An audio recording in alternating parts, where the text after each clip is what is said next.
Praise the Lord सभी को। और प्रभु आप सभी को बहुत आशीष दें। इसी तरह से आप प्रभु के वचन में बढ़ते रहें और प्रभु आपके पूरे परिवार को बहुत आशीष दें।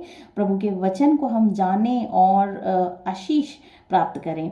तो आज का जो सैबत स्कूल है वो 2 मार्च का है और अतीत से सबक के बारे में ये बात कर रहा है कि हमें जो है अपने पास्ट में जो हमने गलतियां की हैं उनसे हमें जो है सबक लेना चाहिए और हमें उन गलतियों को कभी भी रिपीट नहीं करना चाहिए, क्योंकि अगर हम जब तक अपनी गलतियों से हम सीखेंगे नहीं, हमें उनको फ्यूचर में रिपीट नहीं करना है, जिससे क्या होगा, हम अपने समय का सही इस्तेमाल कर पाएंगे और परमेश्वर के जो है निगाह में हम जो है आगे बढ़ पाएंगे, हम उसको प्रसन्न कर पाएंगे।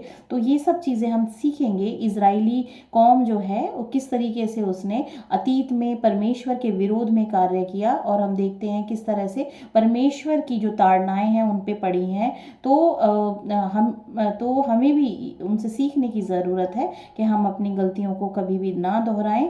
और आज का सैबत स्कूल हम शुरू करते हैं। ये लिया गया है 78 अध्याय भजन संहिता से और इसमें लिखा है, जिन बातों को हमने सुना और जान लिया और हमारे बाप दादों ने हमसे वर्णन किया है, उन्हें हम उनकी संतान से गुप्त ना रखेंगे, परंतु होनहार पीढ़ी के लोगों से यहोवा का गुणानुवाद और उसकी सामर्थ और आश्चर्य कर्मों का वर्णन करेंगे। यहाँ पे जिन बातों को हमने सुना है और जान लिया है और हमारे बाप दादों ने जिसका वर्णन किया है, उनको हमें अगली पीढ़ी को भी बताना है, जिससे कि परमेश्वर की आशीष उनको मिल सके। आगे इसमें लिखा है, भजन संहिता की पुस्तक उन भजनों से भरी हुई है जो परमेश्वर और उसके शक्तिशाली कार्यों की प्रशंसा करते हैं। ये भजन इज़राइल के इतिहास के बारे में बात करते हैं। ये भजन हमें उन चीज़ों के बारे में सिखाते हैं जो परमेश्वर ने अपने लोगों को बचाने के लिए अतीत में किए थे। इन भजनों को इतिहास में कविताएं नाम दिया गया है। तो परमेश्वर ने इजरायली जाति को बचाने के लिए किस तरह से महान आश्चर्य कर्म किए हैं और वो भजन संहिता की किताब में जो है वो लिखे गए हैं।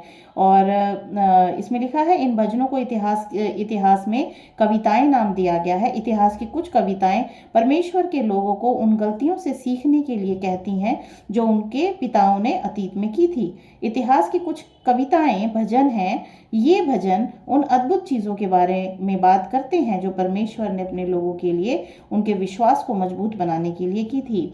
आप देखेंगे निर्गमन में और लेव्य व्यवस्था में और आप व्यवस्था विवरण में जो मूसा ने जो 5 किताबें लिखी हैं, उन्हीं का ही जिक्र जो है भजन संहिता की किताब में किया गया है। और उसमें इसलिए किया गया है कि वहाँ से परमेश्वर के आश्चर्य कर्म जब इजरायली जाति पे हुए तो वो दर्ज किए गए हैं इन कविताओं में कि मनुष्य जाति जो है उससे सीखे कि परमेश्वर हमेशा उनके साथ रहा और वो हमेशा अपने लोगों के साथ रहता है और वो उनके विश्वास में बढ़ोतरी हो सके।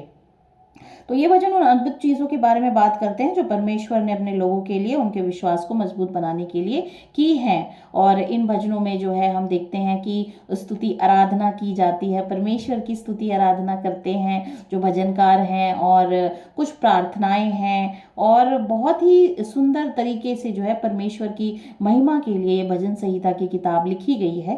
तो यहाँ से अब हम आगे बढ़ते हैं। इसमें लिखा है कि विश्वास, मतलब ये इसलिए लिखी गई कि जो है इजरायलियों का जो है विश्वास बढ़ सके। इतिहास की कविताएं हमें यह समझने में मदद करती हैं कि हमारा जीवन इजराइल के इतिहास का हिस्सा है। बाइबल में इजराइल का इतिहास भी हमारा इतिहास है, क्योंकि परमेश्वर ने वहाँ पे जो है इजरायली लोगों को किस तरीके से उनके जो है संकट से निकाला, उनकी परेशानियों से निकाला और उस प्रजा को जो है अपनी प्रजा कहा, उन्हें स्थिर किया और हमेशा प्रभु उनके साथ रहे। तो ये जो इतिहास है वो हमारा इतिहास है। परमेश्वर पे जो भी भरोसा करता है वो उसका जो है उसकी संतान है। तो हम प्रभु पे भरोसा करते हैं तो हम भी इजरायली हैं। तो बाइबल में जो इजराइल का इतिहास है वो भी हमारा इतिहास है।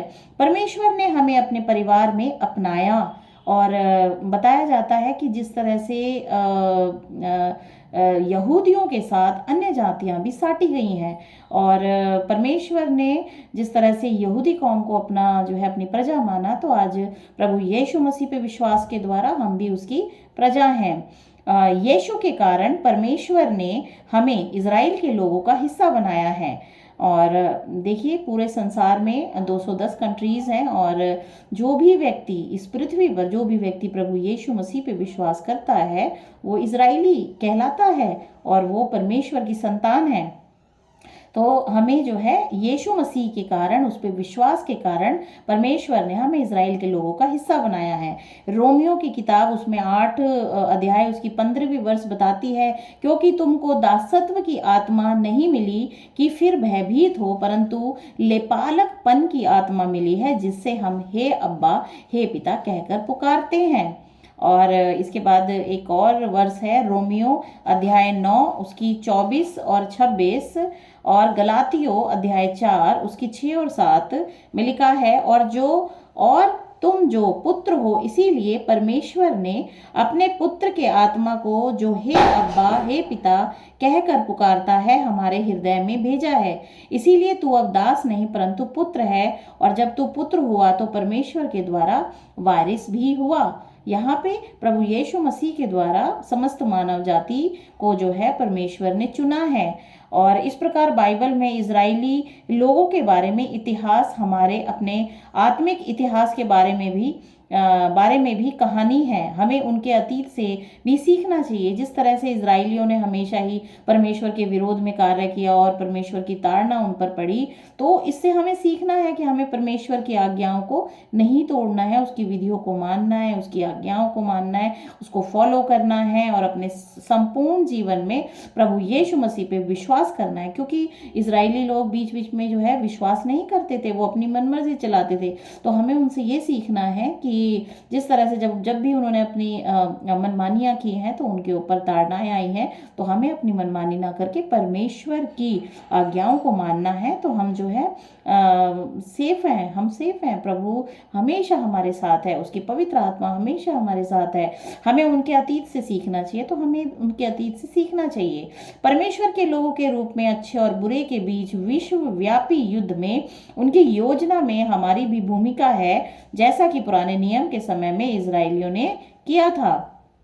तो हमें प्रभु यीशु मसीह में साटा गया है और परमेश्वर की प्रजा का हिस्सा हम बने हैं। हम इज़राइली हैं और प्रभु ने अपनी प्रजा हमें बनाया है, उसके बेटे और बेटियां कहने का जो है यह हक हमें दिया है, हमें वारिस ठहराया है प्रभु यीशु मसीह में। तो हम जो है अपने जीवन के बीते हुए समय में जो हमने गलतियां की हैं उनसे हमें सबक लेके हमें अपनी ज़िंदगी में प्रभु में बढ़ना चाहिए, जिससे कि हम जो है प्रभु की आशीषें प्राप्त करते रहें। तो प्रभु आप सभी को बहुत बहुत आशीष दें। God bless you. जय मसीह की। आमीन।